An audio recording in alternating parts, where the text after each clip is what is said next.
President Truman arrives to attend the last session of the conference to mark its official closing, the day which the whole civilized world has awaited anxiously that it might judge results. And the world, as well as San Francisco, rejoices over great progress made.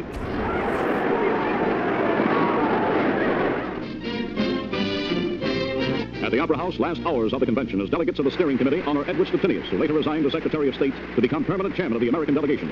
And Lord Halifax calls dramatically for a standing vote on the completed charter. And it is now my duty, my honor and my privilege in the chair, to call for a vote on the approval of the Charter of the United Nations. Nation by nation, the delegates stand up for the great new charter they hammered out together. 50 nations standing side by side, unanimous for peace. Now, final signing of the charter. China signing first, as the first nation attacked in this war. Dr. Wellington Koo's signature topping the long list to come.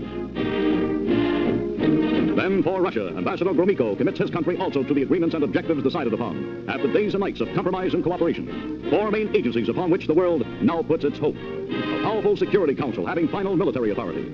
A General Assembly representing all member nations. A Social and Economic Council to tackle the causes of war. And an International Court to judge any international disputes. The signing is done. The great charter is completed. This draft of mankind's deepest hopes already a historic document. Perhaps the Magna Carta of peace-loving humanity itself. Now Stettinius introduces the final speaker of the San Francisco Convention. The President of the United States of America.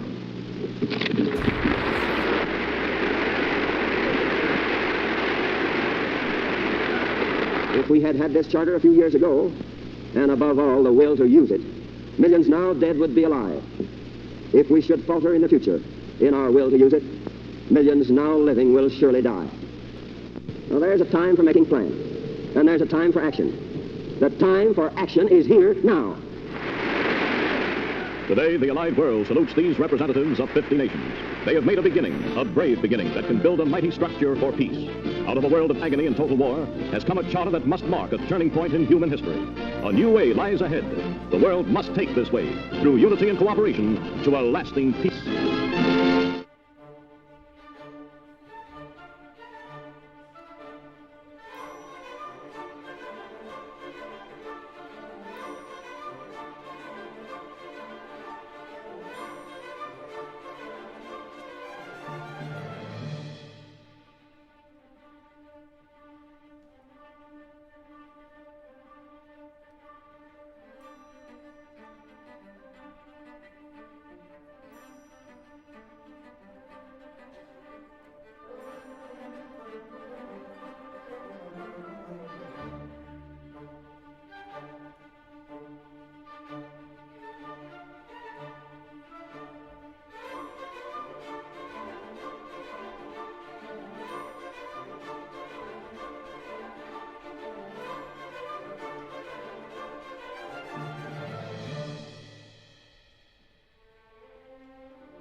Will those in favor of the draft resolution contained in document S/2011/142 please raise their hand? The UN Security Council voted Thursday to authorize all necessary measures to protect civilians in Libya. Acting under Chapter 7 of the UN Charter, which allows for the use of force if needed, the Council adopted the resolution by 10 votes to 0, with 5 abstentions.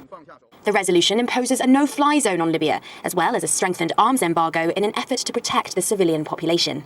The Council condemned what it called gross and systematic violations of human rights in the country, calling for a complete end to violence and an immediate ceasefire.